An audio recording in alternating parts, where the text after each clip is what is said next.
Oh, Jamar Chase with the dive. Because Garrett Wilson's wide open. Garrett Wilson, touchdown Barrett.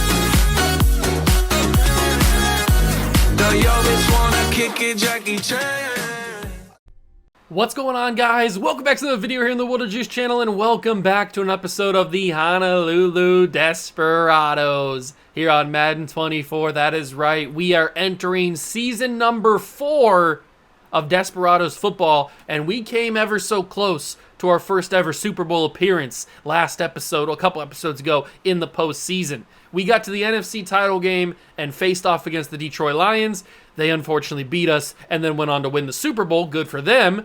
But now that leaves us in a weird spot because we had an offseason where we drafted a few good young players, also had to say goodbye to a few players on the team because of budget restraints, and I have a feeling that's going to be coming up as a trend the next couple of off seasons. A lot of players are going to need a lot of money, and we don't really have that money to work with, and I don't really know if I want to go down the route of restructuring contracts every single year. That's probably not a smart thing to do, so we might have to just let some of these guys go, which will be a sad day when it happens. But before that, I want to at least win one championship with this original roster so that we can count it as a success and not a failure. Because if we let all these main pieces walk, like Bijan, like Anthony Richardson, like Jalen Waddle or Devonta Smith, or on the defensive side of things with Micah Parsons and guys like that, if we let these guys walk without winning one championship and only one NFC championship or AFC championship appearance, no, NFC championship, I got it right the first time. I keep doing that.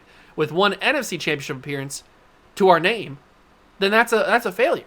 So we got to make sure that season 4 is the year we win a championship, and we can't really have anything else to say about that. Like, it has to be it's championship or bust, because this offseason could be the year that everything crumbles. It's a possibility. So let's get started with season number 4. I know that's a lot of pressure to put on at the very first episode of a season, but I mean, that's just the reality of the situation. So let's get into season number 4, get through weeks 1 through 10, and hopefully this team is on the path of the winning ways. So you guys obviously know the team by now. We have Anthony Richardson, Bijan Robinson, Devonta Smith, Jalen Waddle, Puka Nacua, Josh Downs, Quentin Johnston, Jameson Williams, and the offensive line. Some of the new guys that we brought in: DeMarcus Smith, rookie from Auburn, hidden development, could very well have to be the replacement for Bernard Raymond. That is a very good possibility. We also have a guy that we took last year, Dion Ewing, who is a very capable guy in his own right. So we've got some good depth on the offensive line. We've got Grubbs, obviously, at center. We took... Oh, I thought this is a different guy. This is the same guy. I thought we took a tight end in the draft as well. But no, we have Smith as the left tackle, but he's just down there on the board on tight end. And then on the defense, we don't really have any new changes, except for Kaiser White just, for some reason, can't figure out how to get star development, even though he's had really, really good seasons. We also drafted Deshaun St. Clair this past offseason. He's not that good of a player, but he can be a nice role piece for us. So this team is basically the same as it was in year 3, which is good because year 3 was really, really good. I think we only had like one loss, and we were really dominant, but lost to this team right here, the Detroit Lions. So hopefully that doesn't happen this year. It's time to find out what our prospects will be for this year. So there's going to be a quarterback at the top of the draft, Marquise Cartwright, then Montrell Spellman, a couple of quarterbacks actually, Seth Peralta, Will Booth, Eric Chamberlain. Okay, so there's some positions that we could be interested in for sure. The region breakdown has cornerback, receiver, left tackle. We have outside linebacker and safety. I think we still need outside linebacker and safety, so I'm going to keep that as my national scout, even though it's probably not conducive for a good scouting season. But I think we're going to keep that because I think those are probably the two needs that we're going to need the most, or the two positions we're going to need the most. So we are going to hold on. I need to cut for 1 sec. I need to reconnect my headphones. Okay, we're back. I got that connected real quick. So we are probably going to jump in and play the Detroit Lions just to get a little bit of revenge on the defending champions. But the reason why I talk about probably losing some of our guys is because guys that are up for new contracts this year, Fred Warner, Sauce Gardner, BJ Ojolari, Puka Nacua, Devon Achane, Jamison Williams, Cole Strange, Joey Porter Jr., Josh Downs, Trayvon Walker, Derek Stingley. A lot of the core pieces to this team are in need of new contracts, and we just simply don't have the money. So we might be saying goodbye to a lot of fan favorite players and a lot of very talented players. It's going to be a sad day, and I just don't think we're going to have the ability to bring them back. So it is what it is, which is why I keep saying we need to win a championship this season. Let's start by playing the Detroit Lions today. We are going to jump in and play the moments against the Detroit Lions. And I think we're going to rock with... what uniform should we rock with today? Should we rock with the All Blacks, the All Reds, the All Grays? It's Thursday prime time. You know what? It's opening night. Rematch of the NFC title game from last season. We're going to rock the All Whites. We need to rock the All Whites. So I'll see you guys in the game, and we can try to get some revenge on the defending champs, the team that knocked us out. All right, we're going to be starting here on offense. Anthony Richardson leading the team out on the field. Here we go. Lions didn't do anything on their first drive, and they're pressing Devonta Smith on our first play. It's going to be a little play-action rollout, and it's not going to be there, but, oh my God, Pat Freiermuth was there, but not really anymore. He got shut down by C.J. Gardner-Johnson very quickly. That was an ugly one, if I do say so myself. But we could have ourselves quite the fumble. Luckily, we got that away. I didn't really know who to go through there. And I didn't really have the time to figure out my options. So we're start 0 for 2 on 3rd and 10. This needs to work, and it needs to work quickly. Puka Nacua picked off. I had to throw that sooner than I wanted to. And this season's not starting out very well, but that's a typical Juice play, isn't it? A typical Juice play. Brian Branch picks me off. The Lions are going to score. And I'm going to let the CPU handle it for a little bit. I don't need to be out there. I needed to get the ball away a lot sooner than I absolutely had to. And it turned out bad. Because Puka was really the only option there. So we're going to let the CPU take it for a little bit. It's 14-10. We need... Oh, there we go. 16-14. All right, we're going to jump back in here. It's 3rd and 1. And it looks like the headphones have disconnected again, so that kind of sucks. But you shouldn't be able to hear it anyway on the. Maybe you'll hear it on the microphone a little bit. I don't know. It's nothing I can do really. The headphones just aren't connecting right now, so we couldn't get the first down, which I wasn't really paying attention to. So that's my bad. 1st down and 10. You know what? I'm not even gonna be. Oh, I have to be out here for one play. I don't even know who the quarterback is of the Detroit Lions at this point. Oh, Greg Rousseau gets there. That's going to be picked off. It's Paulson Adebo. Picks it off. Paulson Adebo comes up with a huge interception to possibly give the Desperados the win here. Oh, Paulson, please. I hope he did it. I hope he did it. Red zone alerts. Can we score a touchdown here? We probably should go. 4 turnovers for the Detroit Lions today. No wonder they're not winning the game by much or at all. Quickly. No! Anthony Richardson, please. Why do you suck so much? I just wanted a little quick throw to David Njoku. He was wide open, but I couldn't get it there. We're going to run play action. I don't really like this play because the person that's running the route that I'm going to throw to is not really going to be open here. So we're going to fire that in. That's going to be Devonta Smith first down. Huge first down for Devonta Smith. Big catch. I was waiting for him to make a move, and he finally did. Big first down catch. Hand this off to Bijan. Bijan Robinson breaks a tackle and can't get it down. He's got to the 2. But we're using the Detroit Lion timeouts. I almost don't want to score here. We got another down because it's going to be 2nd and goal. Don't score, Bijan. Don't score. Don't score. They use their final timeout. Perfect. Now they have no more timeouts on offense, and now we can score, hopefully, with Bijan here. Although maybe I did all this to not score. Bijan, oh my God, they saw that coming a mile away.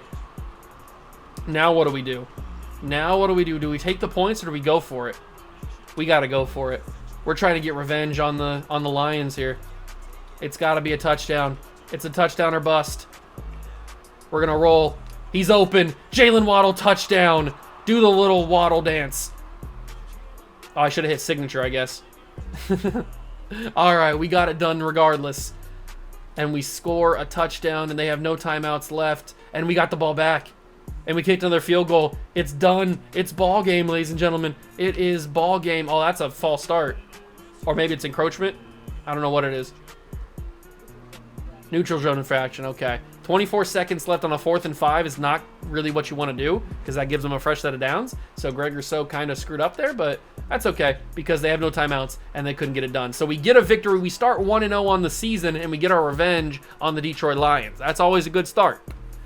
That is always a good start. Now we can jump to, excuse me, a few more weeks in the season and see how we do. We play the Niners, which has become a pretty big rivalry game with us because they're arguably the other best team in the division and maybe the other best team in the NFC, but they start with a loss, so maybe we can capitalize and get a big victory. Can we get a big victory against them in week number 2? Mock draft number 1 is coming out, and we've got ourselves a 1-1 start. They beat us 31-17. That's brutal. That really is pretty brutal. Okay, so week number 3 against the Giants, and it is a win, 28-14. We needed that, absolutely needed that. Now we take on the Raiders. The Raiders. We beat them as well. Beautifully done. 3-1 on the season. The Rams are 0-4. That's kind of crazy. I think we're going to simulate the Commander game, and then we'll jump in and play the Seahawks because it's another home game. So we beat the Seahawks. We are 4-1 on the year. We're going to go to week number 10, but I'll jump in here at home against Seattle, and we will try to play them. We are here to start the game against the Seattle Seahawks. Our first taste of home this season, at least in an actual played game, and I'm going to have to throw that away to Bijan. He's going to catch it and take it up the field for a gain of 9. That's a good way to start it, and we'll hand it to Bijan. Oh, Bijan's got some space. No, Jamal Adams grabbed me. Bijan had a lot of space there. I really wanted to take that for a big gain. Throw that out of the backfield. That's Jalen Waddle. Jalen Waddle turns up the field. He's got the Jets, and he's got himself quite the gain as well. We're starting to find a rhythm here. Richardson's making some nice passes. That's going to be a big one. Puka Nacua. That's the play that we were going to throw the touchdown on before, but it got picked off, and this time Puka scores. Puka Nacua takes it to the house. What was that, 60 yards? Something like that? Puka Nacua with a huge touchdown and a huge throw from Anthony Richardson with a man running into his face. He throws a beautiful dime, and Puka grabs, Puka catches, Puka takes off, and Anthony Richardson loves it. That's a good way to start the game. Now we'll let the CPU handle it for a little bit here. Give the defense a chance to cook a little bit, and the Seahawks score. Seahawks kick a field goal. Don't like it, don't like it. 2-minute drill. Come on, boys. There we go. Big touchdown, big touchdown. Can we get more points before the half? We must have missed a field goal or something. I don't know. But we get another touchdown. 21-10. Oh, we're cooking. We are making breakfast. We're making brekkie. 1st and 10 from the 28-yard line. We're going to hand this ball off to Bijan. Try to get them to use their timeouts. I don't know if it's time for them to use their timeouts or not. They are using them. Okay, perfect. 2nd down and 6. Oh, 3 in the box? Really? You're going to have this kind of defensive line set when Bijan's got the ball? And I don't know. I guess they knew what they were doing. I don't know how we didn't have like a 60-yard gain. 3rd and 5. All we need to do is complete a pass here, and I think we've got it right there. Puka Nacua again. He's having himself a breakout game. Puka Nacua stays in bounds as well and takes it to the 3-yard line. Puka might be him. He might, in fact, be him. He's Himothy. Himothy Nacua.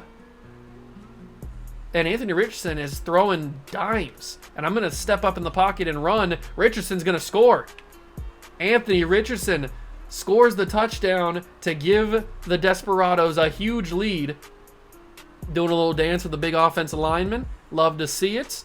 Love to see it. And with 1:30 to go, there's really no chance, though. I guess there is a chance. But we hold on. I was going to say there's no chance the Seahawks can come back and win, but they scored a touchdown, and they tried the onside kick but didn't get it done, and we win another game. We still only have that one loss to the San Francisco 49ers. I wish they didn't beat us, but they did. Not much I can do about it. They are probably better than us. But they didn't have a good year last year. Richardson gets another upgrade point, which is nice to see. Very, very nice to see. Let's take a look at these contract negotiations. As you can see, we have no money. So, yeah, I don't see a world where we can bring any of these guys back. And that's a sad day. That is a sad, sad day because these are all very talented young players who I would love to have back. But unfortunately, it's just not going to be the case. We're just going to have to ride it out and get back into the positives. Get back in the positives. All right, we play Miami next, and they are 4-2. Let's get a big W. Big W against Miami and South Beach. We will see what mock draw number 2 has. It is going to be a victory. Huge W. And now we play the Rams. The Rams are here. And they are a 1-win football team here in week number 8. It's national focus time. Like I said, I think we just need outside linebacker and safety more than we need anything else. And Montreal Spellman is a 6'6" outside linebacker from Stanford, so you know he's smart. He looks not great, but he looks okay. And then you also got Seth Peralta, who looks a lot better than the other dude, Spellman. All right, so yeah, I think we're going to focus on outside linebacker. Set the focus for outside linebacker.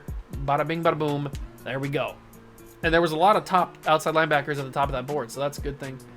That's a real good thing. And now we simulate this game against the Rams. Please do not give the Rams their second win. I would be devastated. We don't do it. We beat the Rams. We go into the bye week with only 1 loss. Similar to how we were playing last season. So that's a good sign that we're staying consistent. Good to see. Final game of the episode is against Seattle on week number 10. We just played them, so I'm not going to jump in and play them again. But we will see who is going to win here. Simulate the season, week number 10. And it's a big victory. 8-1 on the year. And the Niners have struggled. They've beaten us, given us our only loss. But we play them in week 12 next episode, and they're 6-4. We are in good position to win the division once again. We are the second best team in football behind the Bengals, tied with the Bengals and the Eagles for best record in football. If we can just stay ahead of the Eagles, then we can get the bye again, get the number 1 seed. Hopefully the Eagles slip up and we don't slip. So draft picks, we have 2 picks. I forgot about that. We trade with the Chargers. That's right. So we have their first and their second round pick and their 6th round pick and a pick next year. How did we get that? Why do I never remember these things? I never remember how we get these draft picks, but we have them. So we need to hope that the Chargers continue to suck so that we can get a higher draft pick for this season, this upcoming season. But we've got the focus players that I'll do actually, you know what? I'll save it. I won't do it now. We'll do it at the start of the next episode. But we can see some of these outside linebackers that we have scouted to 100% already. That's called efficiency right there. So Montreal Spellman is around 1-2. Will Booth is around 1-2. There's around 2-3 Chris Stewart. Okay. I might have to go and do my board a little bit here because I don't really know who's going to be a favorite of mine. I don't know. Seth Peralta. I mean, some of these guys are top 5 and they just don't look that good. He still looks pretty good physically. But he doesn't look amazing. He's definitely not a top 5 talent. That is for sure. I could have told you that before we saw what his true talent was. But then you got a guy like Kyle Johnson from Ohio State, which makes him even more appealing. He is strictly a speed rusher. That is for sure. He is strictly a rusher. He cannot cover anybody. But I do like him. I do like him a lot. I'm going to put him on my board just so I don't forget about him. I do think he's a pretty solid player. What about Clyde Rivers? Is Clyde Rivers any better? No, he doesn't have the athleticism and he's not that talented. Okay, so there may only be one guy for us in the right outside linebacker spot. It might be that Buckeye. It might be that Buckeye Kyle Johnson. Let's check the other side here. Montreal Spellman, we took a look at. He's around 1-2 true talent.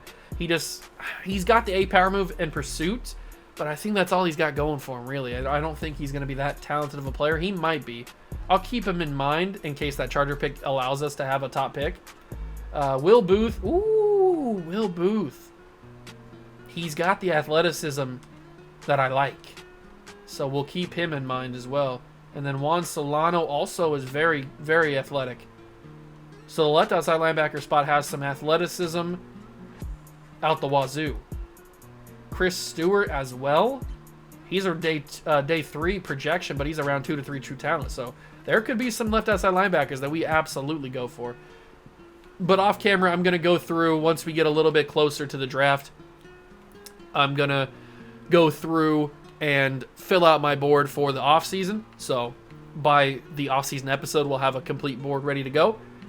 But right now, I probably won't put, I might put couple people on the board other than the linebackers if I think that some of them could be pretty good. I might even want to take a look at some quarterbacks because we probably do need a backup for Anthony Richardson in case the worst outcome happens and Anthony Richardson needs a new contract and we can't pay him. I don't know. I mean, we're already going to lose Puka Nacua, so maybe we have to look at wide receivers too. Or maybe this is an opportunity for Josh Downs and Quentin Johnston and all those guys to step up. It's also, that's a possibility as well. They have a prospect spotlight, but it's never anybody good. Let me ask, who's the prospect spotlight? I never look at this because it's never anybody good. Middle linebacker Quincy Wolf. He's got a high football IQ. Okay. I don't know much about him. I think he's only 50% scouted, so we won't know for sure how good he is. We won't know for sure if the assistant scout is telling us the truth or not, but he's the top linebacker in the class. He's a projection around 2 to 3. He's got the athleticism I like, and he's got a zone cover. What's his archetype? Field general. All right, so that's not that bad of a pickup, especially around 2 to 3 value. I'll keep him in mind. That's not that bad of a pickup from the assistant scout. I'll say that. I don't usually give them credit because usually it's really bad players they offer or they suggest. But I will give him credit that's not that bad of a player, especially at the value that he is, like around 2 to 3. Not that bad.